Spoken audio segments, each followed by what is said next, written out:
Madame, monsieur, bonjour, bienvenue sur le plateau de votre émission. Si la liberté religieuse désigne le droit fondamental de choisir et pratiquer la religion de son choix, la liberté de conscience, elle, englobe une liberté de penser et d'agir conformément à ses valeurs et à ses convictions. Pour en parler, j'ai le plaisir de recevoir deux invités. Ali Ben Makhlouf, bonjour. Bonjour. Vous êtes philosophe, professeur de philosophie à l'université Paris-Est Créteil et vous êtes membre senior de l'Institut universitaire de France. À côté de vous, Youssouf Sangaré, bonjour. Vous êtes islamologue et vous êtes maître de conférence à l'université de Clermont-Ferrand. Avant de revenir vers vous pour aborder cette question, regardez avec nous ce sujet qui nous a été préparé par Marie-Annick Le Guerne. L'islam est souvent perçu comme une religion où l'individu serait enfermé dans le carcan du dogme religieux et dans l'allégeance à la communauté.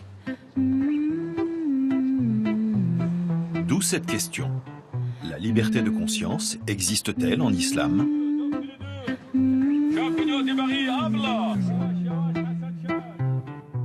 Ici en France, c'est possible parce que la religion, c'est un choix personnel. L'État, il est neutre. En France, il n'y a aucun problème. Liberté, égalité, fraternité.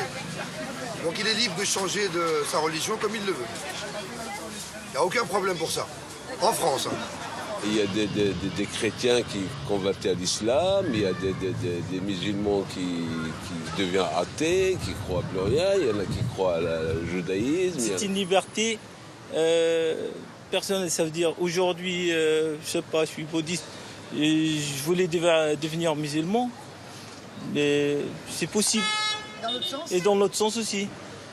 Mais par contre, pas pour les musulmans. Vous êtes libre de choisir cette religion, mais une fois que vous êtes engagé, c'est un peu compliqué pour rétracter. Vous êtes tombé par hasard sur un type qui est athée. La religion a toujours comme sens la monopolisation de tout. Cette tendance à monopoliser comme philosophie unique, comme idée unique dans le monde, c'est le propre d'idéologie de l'islam. Je suis musulman, je crois en ma religion, donc ça ne me mettrait pas à l'esprit de changer.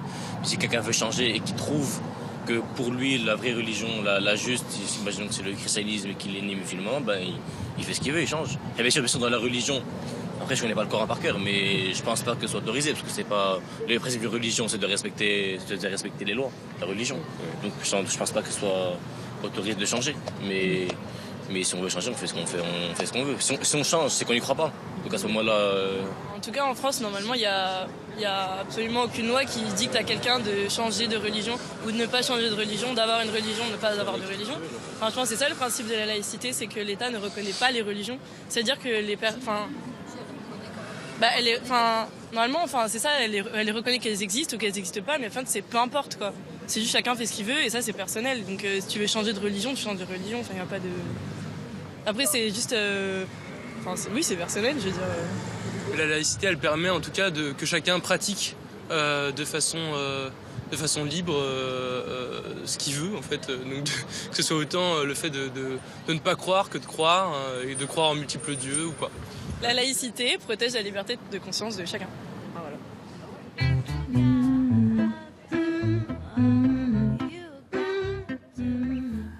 Ali Ben Makhlouf, nous voilà au vif du sujet. Oui. Que vous inspirent les propos? Je vous ai vu interloqué par le propos de cette jeune femme. Oui, mais elle s'est reprise parce qu'elle a dit la laïcité, c'est ne reconnaître aucune religion. Puis je crois qu'elle s'est rendue compte que cela ne convenait pas.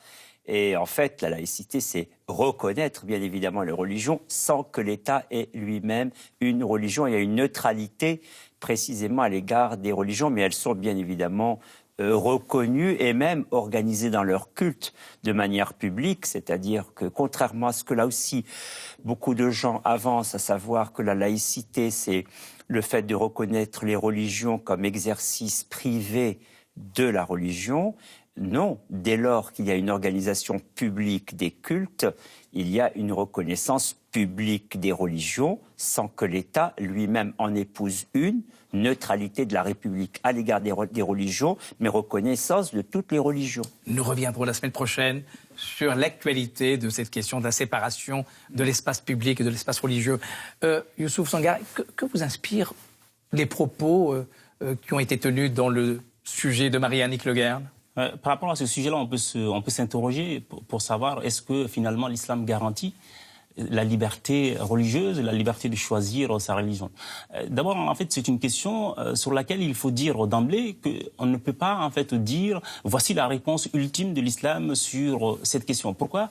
Parce que c'est une question qui fut au cœur des débats, des controverses, après la mort du prophète de l'islam. Et donc c'est une question qui a occupé les auteurs musulmans et qui continue d'être sujet de réflexion dans le monde arabo-musulman. Alors, remontons aux sources. Il est vrai que là aussi, dans le reportage, les gens parlaient de l'islam. C'est toujours un petit peu gênant de ne pas, de penser qu'il y a quelque chose de monolithique, qu'il y a une voie unique.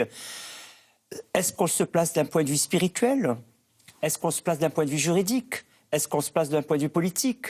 Est-ce qu'on se place pour les premiers âges, comme Youssouf vient de le rappeler? Est-ce que l'on se place aujourd'hui? Et donc, à chaque fois que l'on ne contextualise pas et qu'on dise l'islam, eh bien, ma foi, on risque d'avoir un propos hors contrôle. Alors, revenons aux sources, c'est-à-dire comment la question a commencé. Et d'abord, dans cette Arabie, à la fois avant mais pendant la révélation, est-ce que la question de la liberté existait ou alors l'individu était ramené uniquement à sa dimension communautaire? L'Arabie, donc l'islam est né dans un contexte tribal en Arabie. Et dans ce cadre-là, les tribus vivaient des périodes relativement de paix, et aussi des périodes qui étaient marquées par le conflit. Et dans ce cadre-là, l'individu existe à travers le groupe, à travers sa tribu.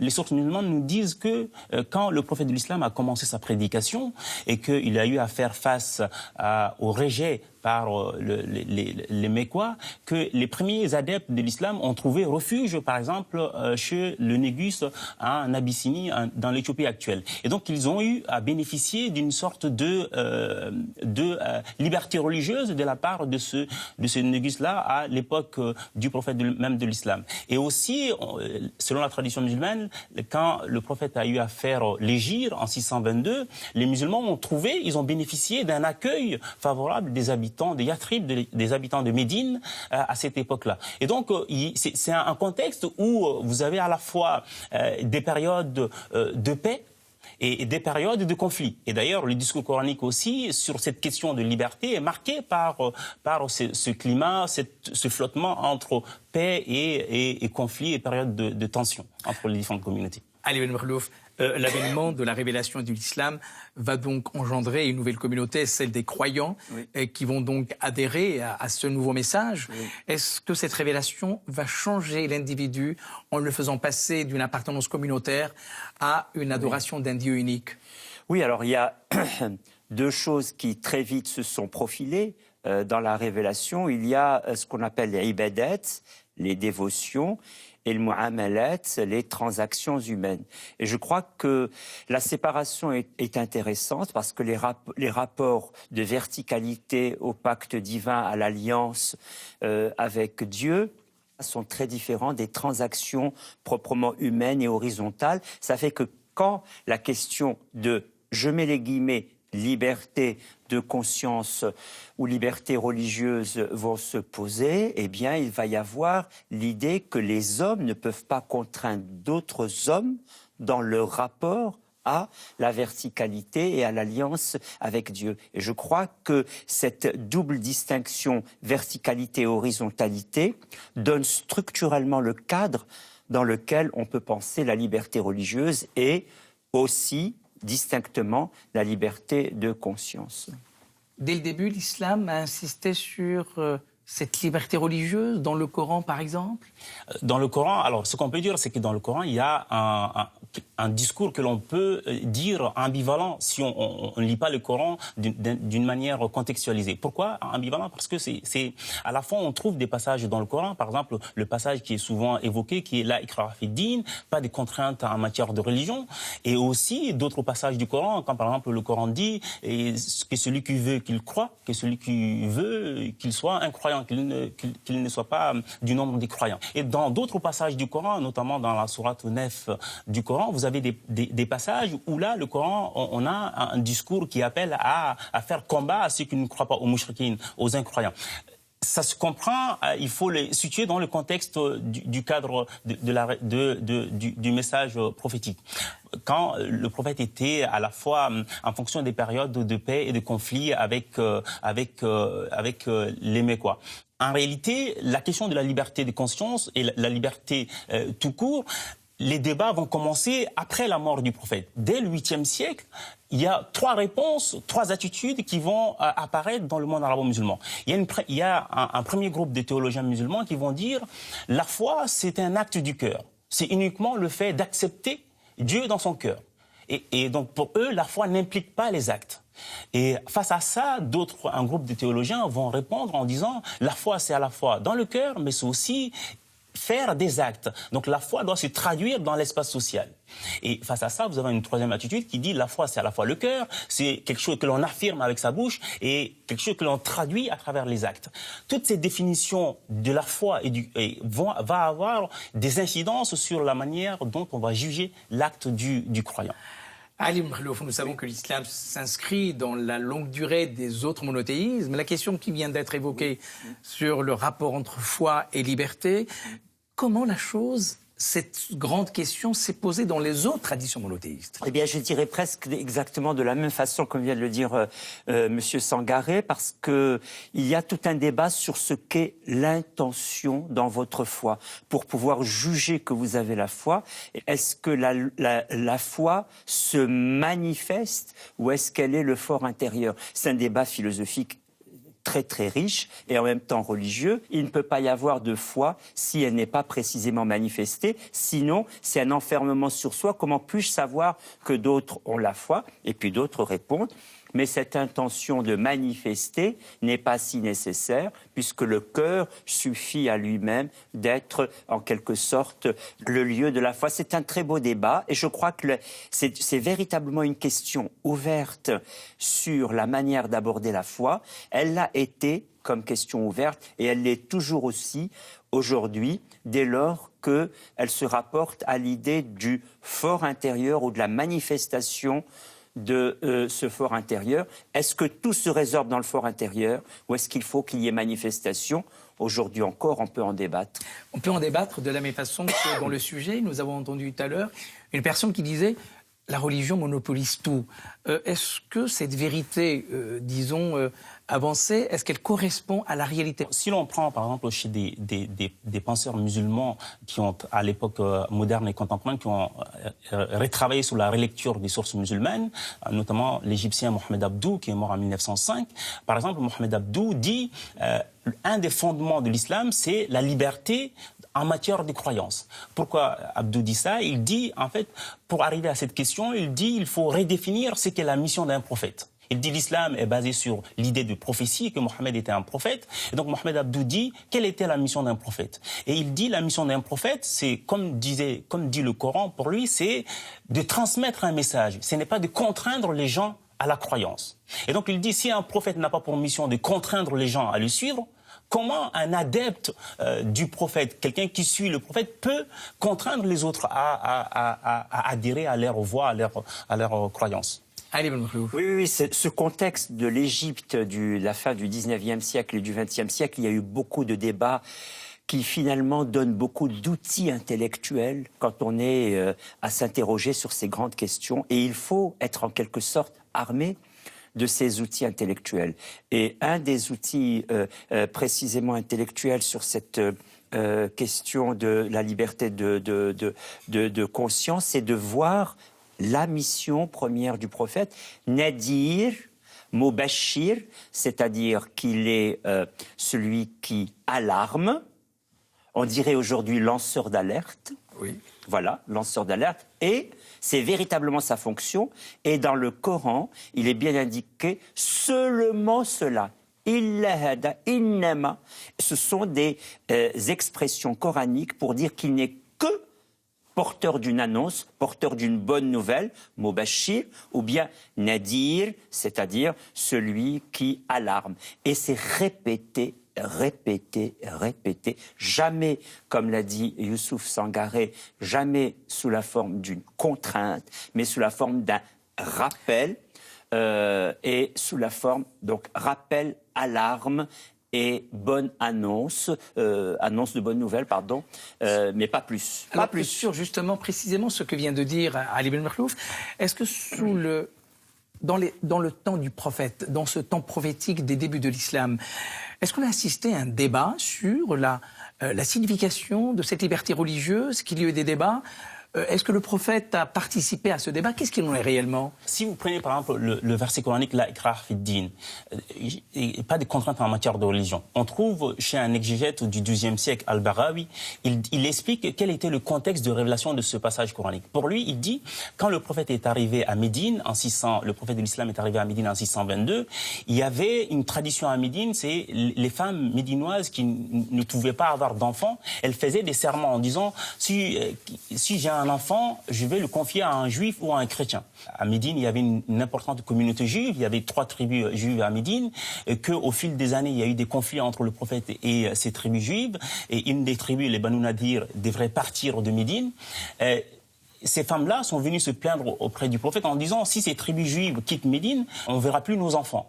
Et quand le prophète était interrogé, il a dit, mais récupérez vos enfants. Et que, selon l'exégète Al-Barawi, c'est dans ce contexte-là que ce passage-là a été révélé en disant au prophète, non, la iqra fid-din, il faut laisser ses enfants. Barawi, il explique ça en disant, ça signifie qu'il fallait laisser ces enfants-là choisir s'ils veulent rester juifs ou chrétiens, ou s'ils voulaient choisir, rester avec leurs parents à Médine, et donc adhérer à l'islam. Et donc, dans ce cadre-là, le prophète a laissé ces enfants-là choisir librement leur religion. Ça, c'est par exemple l'explication que donne Al-Barawi. Et puis après, on trouve aussi le même type d'explication chez Mohamed Abdou aussi, au XXe siècle. Ali Ben Merlouf, oui. Nous savons très bien que le prophète lui-même a été interpellé plusieurs fois sur un certain nombre de questions qui relèvent aussi de ce que être musulman, ce que pratiquer veut dire. Et on va laisser de côté, si vous voulez, le plan politique, parce que véritablement, les choses ont tout de suite pris un tour juridique et spirituel.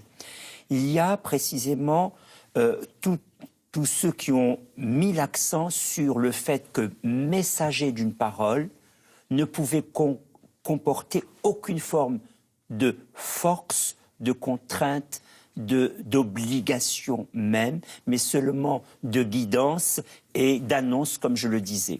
Là, c'est véritablement, il y a tout un débat sur ce point-là. Et il y a précisément tout de suite dans ce débat de dire, eh bien finalement, organisons la controverse. Al-Masail Khilafiyya. Et la controverse était devenue, elle, en revanche, une obligation.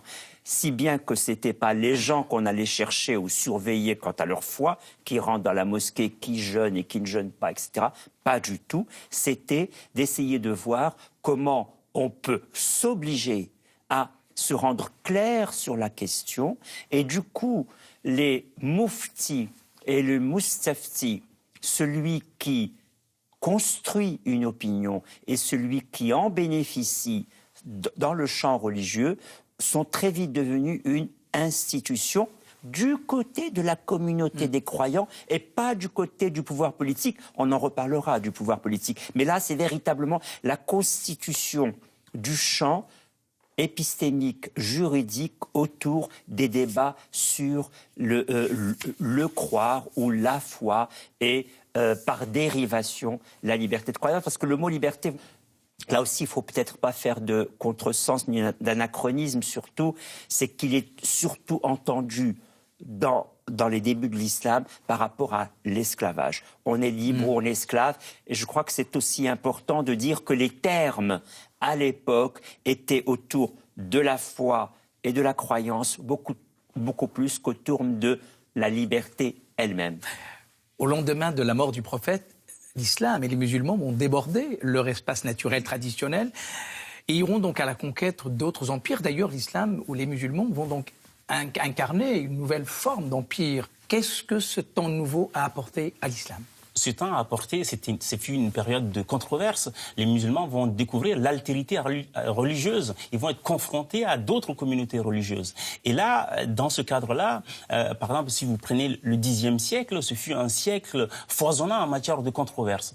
Et par exemple, au Xe siècle, vous avez les musulmans sont rentrés en confrontation avec des personnes qu'on a appelées aujourd'hui les libres penseurs de l'époque. Vous avez quelqu'un comme Razès au Xe siècle, Abu Hatim al-Razi, qui a écrit un livre à l'époque de polémique contre la religion musulmane et le livre s'appelait Makharik al-Anbiya, les impostures des prophètes. Et les auteurs musulmans, quand ils ont eu ce livre, c'est un épître sur les impostures des prophètes qui est perdu, ils ont répondu en mettant en avant ce qu'ils appelaient les dala'il al-nubuwwa, les preuves de la prophétie. Et donc pour mettre en avant ce qui était bénéfique en matière de prophétie. Et là, il y a eu des joutes entre à la fois les théologiens musulmans et des personnes comme Razès, comme des libres penseurs dans ce cadre-là. Et aussi dans le domaine de la poésie, vous avez des poètes qui ont bénéficié d'une certaine liberté à cette période-là. Par exemple, quelqu'un comme Al-Ma'ari et qui à travers leur poésie, à la fois se moquait de la manière dont les musulmans pouvaient être attachés à leurs textes fondateurs, etc. Et donc, c'est un contexte de confrontation où on trouve des auteurs qui ont bénéficié de cette liberté. Mais simplement, en fait, ce que j'aimerais signaler, c'est que quand on parle de cette question de la liberté en islam, on ne peut pas rester focalisé uniquement sur le texte coranique. Les musulmans s'appuient aussi sur la tradition, ce qu'ils appellent la tradition du prophète, les hadiths. Par exemple, au Xe siècle, il y a eu un grand débat sur un hadith que l'on trouve chez Al-Bukhari qui dit « Man baddala dinahu » faqtuluhu. Celui qui change sa religion, tuez-le. C'est un hadith dans Bukhari qui est rapporté par une des grandes figures des premiers siècles de l'islam, Ibn Abbas. Et ce hadith-là a été au cœur des débats. Est-ce que quelqu'un qui quitte l'islam, on a le droit de le tuer et à travers ce hadith-là? Al-Ghazali, par exemple, qui est mort en 1111, apporte une réponse en disant... l'accusation, le fait d'accuser quelqu'un, d'excommunier une personne ou de s'attaquer à une personne qui quitte sa religion, c'est quelque chose qui ne relève pas du domaine de l'humain pour lui. C'est la liberté de chacun de pouvoir quitter ou choisir une religion. Donc il rejette ça en disant que c'est quelque chose dont il faut s'abstenir de faire. Il n'y a même pas une imprécation à l'égard des animaux. Cette fatwa de Al-Ghazali qui s'inscrit dans ce que je disais, Al-Masail Khilafiyya, les questions controversées, où on allait interroger, on dirait aujourd'hui, un expert. Al-Mufti, c'est un expert en religion, celui qui n'a pas d'autorité pour juger de la chose, mais qui est consulté pour éclairer les jugements des qadis, des juges, etc. Et effectivement, Al-Ghazali, dans cette fatwa qui a été mentionnée, dit que non seulement on ne peut pas maudire un musulman, non seulement il n'y a pas à le tuer, mais il n'y a pas même d'imprécation licite à l'égard des animaux. C'est une fatwa très écologique, dirions-nous aujourd'hui, où précisément il n'y a... Et ça reprend, si vous voulez, la distinction des dévotions et des transactions, les dévotions à l'égard de Dieu et des transactions humaines. Il dit, mais précisément, cela ne relève pas de l'ordre humain de porter la malédiction, parce que ce sont des questions proprement laissées au jugement dernier. Alors, qu'est-ce qu'il en est dans le domaine de la pensée? Est-ce que la pensée musulmane, au fur et à mesure, a abordé, a intégré la question de la liberté de conscience? Et ça date de quand, cet événement, celui de réfléchir à la question de la liberté, Ali Ben Khlouf? Justement, il faut reprendre les points, les questions à partir des outils dont disposent les gens. Et les outils dont disposent les gens, c'est la fameuse charia, qui a une immense plasticité, qui n'est pas du tout une loi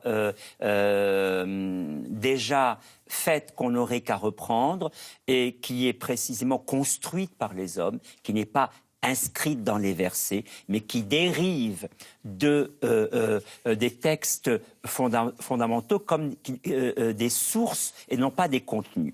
Donc il faut quand même se placer dans ce cadre de la charia en lui accordant toute la souplesse à laquelle qu'on ne lui reconnaît pas aujourd'hui. Et dans cette charia, précisément, la grande question, c'est que je prends que Ibn Khaldoun, quelqu'un d'assez tardif. Vous m'interrogez sur la pensée philosophique. Mais on peut prendre déjà Al-Farabi, Ibn Rushd, Ibn Khaldoun, pour faire très bref, le 10e, le 12e et la fin du 13e siècle. Eh bien, Al-Farabi, il a un passage très clair, c'est dans le livre de la religion, où il dit il y a une continuité du droit, et cette continuité du droit fait qu'on en change tout le temps. Et ce changement signifie que ceux qui l'ont établi le premier jour, c'est pas l'idée qu'ils se seraient trompés, mais c'est l'idée que s'ils se réincarnaient parmi nous, c'est cela qu'il ferait.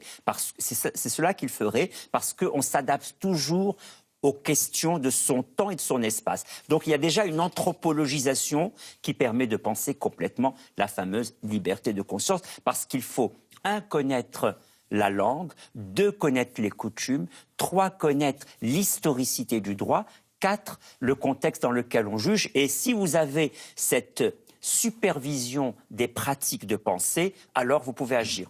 Averroès ira plus loin, il dit mais la charia, ce n'est qu'une question de connaissance. Vous êtes obligé à connaître.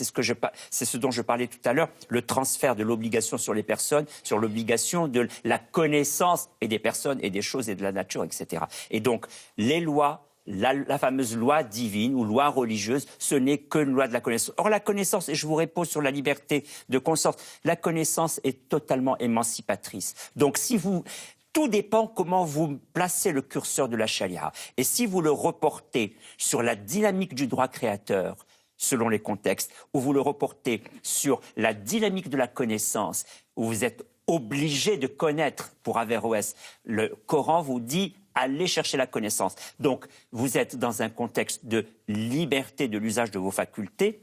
Donc, tout le cadre de la liberté de conscience, qui est, je le répète, une expression tardive, 18e, 19e, 20e siècle, de cette ère qu'on appelle l'Occident. Mais son contexte de structuration intellectuelle pour la pensée est précisément là. Vous nous avez accompagnés ce matin pour évoquer la longue histoire des rapports entre la religion musulmane et la liberté religieuse, et plus tard la question de la liberté de conscience dont vous venez de parler. Merci Ali Ben Makhlouf, merci Youssouf Sangaré. Alors, un certain nombre d'ouvrages nous ont permis de préparer et d'accompagner ce sujet pour mieux l'évoquer avec vous. De vous, Ali Ben Makhlouf, la conversation comme manière de vivre, de Montaigne à Lewis Carroll, en passant par Saint-Simon et Flaubert, le philosophe que vous êtes, vous avez exploré le statut de la conversation. C'est aux éditions Albin Michel. C'est ce que nous venons de pratiquer. Absolument, exactement. Et Youssouf Sangaré de vous, le scellement de la prophétie en islam, Khatm al-Nubuwa, par une préface de Abdelmajid Sharfi aux éditions Goettner. Abdelmajid Sharfi, grand penseur contemporain, moderne. L'islam entre le message et l'histoire aux éditions Albin Michel. De Ali Abdelrazik, le grand penseur égyptien Ali Abdelrazik, l'islam et les fondements du pouvoir aux éditions Le Fennec. Je rappelle que cette édition a été également produite chez l'éditeur La Découverte, donc aux éditions Le Fennec. Et notre référence, à la fois intellectuelle et morale, Mohamed Harkoun, lecture au pluriel du Coran, ouvrage paru aux éditions Albin Michel, mais initialement, en 1981, il était paru aux éditions Maisonneuve et La Rose. Merci. Merci à vous de nous avoir suivis. Rendez-vous dimanche prochain. Je vous souhaite un très bon dimanche. À la semaine prochaine. Au revoir. Allahumma salli wa sallim wa barik ala sayyidina wa as'adi